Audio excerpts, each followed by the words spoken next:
Hello everyone, welcome back to Suchiverse, the place where learning gets simpler and smarter. So in today's video we will be discussing about naive Bayes algorithm. So let's get started. Naive Bayes is a probabilistic classifier algorithm based on Bayes theorem. So here, based on the probability value, we will be deciding either yes or no for the given new data point. Let's imagine a simple situation. You are a teacher and you want to predict if a student is going to pass or fail the exam. And you have seen how students behave in the past, like whether they studied or they attended the classes or did their assignments, and you also know like who passed and who didn't pass. So now if the question is, if a new student comes in and says, I have studied but I haven't attended my classes and I also finished my assignments too. So can we guess whether they will pass or fail? That's exactly what naive Bayes algorithm helps us to do. In order to understand the Bayes theorem, first we need to understand the conditional probability. Conditional probability means like what is the chance of something happening given that something else already happened. For example, if I tell you someone passed the exam, what is the chance they studied? So which means probability of studied given passed. So here we are asking like the probability that they studied given that they already passed the exam. So here the event B has already happened. So this is a formula of the conditional probability. Probability of A by B is equals to probability of A intersection B divided by probability of B. And I'm writing this as probability of B given A, which is nothing but probability of B intersection A divided by probability of A. If you understand these sets, I'm taking this as event A and this as event B. So my intersection will be here. So here A intersection B as well as B intersection A both are equal. So that is why I'm rewriting this as probability of A intersection B, which is nothing but probability of A into probability of B by A, which means this is known as Bayes theorem. But let's understand the terms accordingly. Think of it like this. If something happened a lot in the past, we believe it might happen again in the future also. So let's say you have 100 students and out of those 30 pass the exam. So without knowing anything else, we would say like the chance of random student passing is 30 out of 100. So that is known as pure probability without considering anything like whether the person have studied, did their assignments or have attended the classes. We are believing before knowing anything about the student. So that is known as pure probability. Now comes the next question. Among those 30 students who passed, like how many of them actually studied? Let's say 20 of them studied. So the chance that a student studied given they passed is nothing but 25 out of 30. This is known as likelihood. So which means if we already knew someone passed, how likely is it that they have studied the exam? That is known as likelihood. Now let's flip the question. What if we just want to know how many students in general studied? So out of 100 students, if I say 60 studied, so the chance that any random student studied, no matter if they passed or failed, I will be calculating as 60 out of 100. This is known as marginal probability, which means like no need to remember the name or the person. Just remember like how common the thing is overall. That's known as marginal probability. So now comes the real question, the one we actually care about.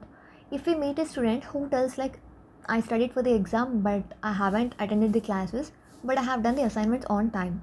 So what's the chance that they will pass? So this is something called posterior probability. Let's understand like how we will calculate this with the help of the data set. Here I consider the small data like whether the student studied or not, they have attended the classes or not, they have done assignments or not, and the final result is pass or fail. So you will be wondering like why it is called as naive. So naive Bayes algorithm assumes that all the things we look at, for example here, like studying, attending classes and doing assignments are totally independent of each other. So now let's get into the calculation part. So this is a new data point.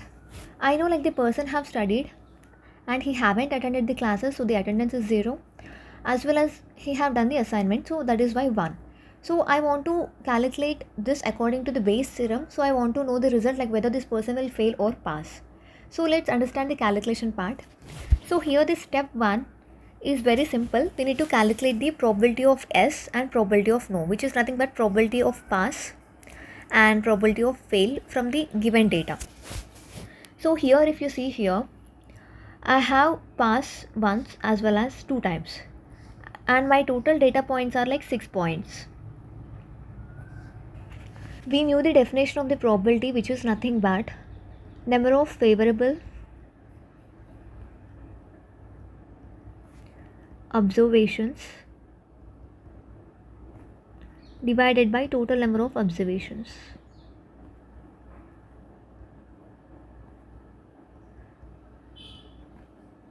So probability of S is nothing but 2 divided by total number of observations, which are 6. And similarly here I am having fail as 4. So my probability of no is nothing but 4 divided by 6, which is 0.667. So just remember that the first step is calculating probability of yes and probability of no. If you are having maybe 3 or 4 classifications, then you will be calculating the probability of each and every classification. For example, you have classified something like summer, rainy, and winter. So based on this, you will be calculating probability of summer, probability of rainy, probability of winter based on the output column. Now coming to step 2, we need to calculate the probability of S given data. So here data which is studied, attendance and assignments. If you are having multiple things, you will be including accordingly. Probability S given studied, attendance and assignments is nothing but probability of S, which we have already calculated, and probability of studied given yes, probability of attendance given yes, and probability of assignments given S. So here you need to understand very carefully how we will be calculating these things. So probability of studied given S. So here you need to consider the things. Here my new data point is containing studied as 1. So I need to see only those points where the persons have studied 1. Okay. So now I want to see how many of this have been passed. So I have 2 events where the person is studying as well as pass. So that will be my numerator, which is nothing but student intersection pass. And my denominator includes in the complete output column how many pass values are there. So those are like 2 values. So which is nothing but probability of studied given S is 2 divided by 2, which is 1. Now let's understand for attendance given yes. So if you see here, my attendance for new data point is 0. So I'll be taking only these 0 points, and now I'll be looking into these things. So do any of them map to pass? So none of them.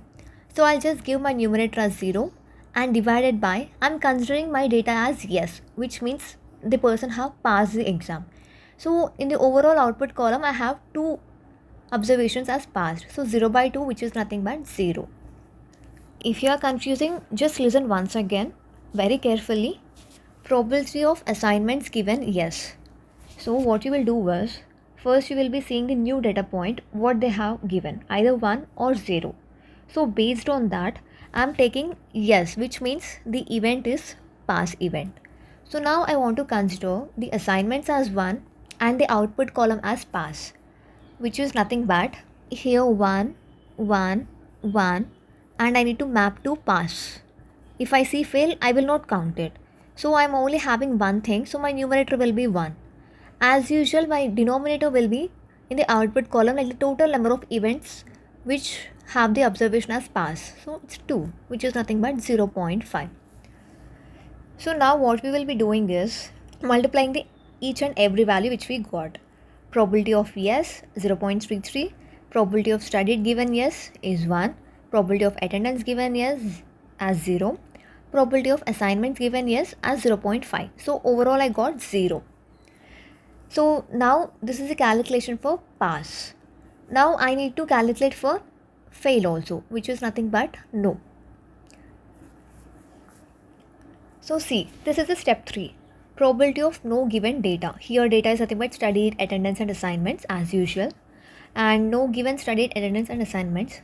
You need to understand probability of no and probability of studied given no, probability of attendance no, and probability of assignments given no.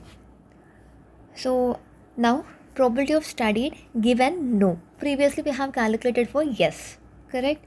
So here once again see here, studied is 1, correct? So I will be taking this points 1, 1, 1, and now I will see whether any of this is mapped to fail.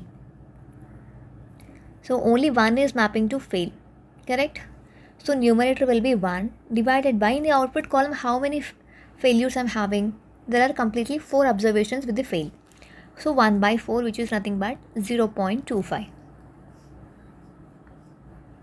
So you can see here 1 by 4, which is 0.25.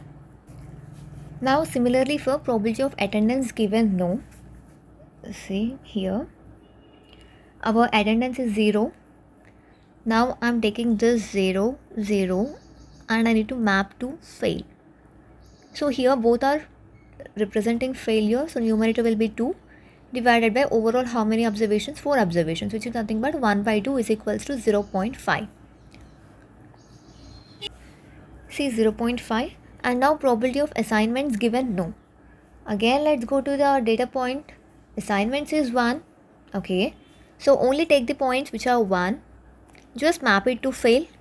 Okay. 2 points are failures. And out of that overall 4. So nothing but 1 by 2, which is nothing but 0.5.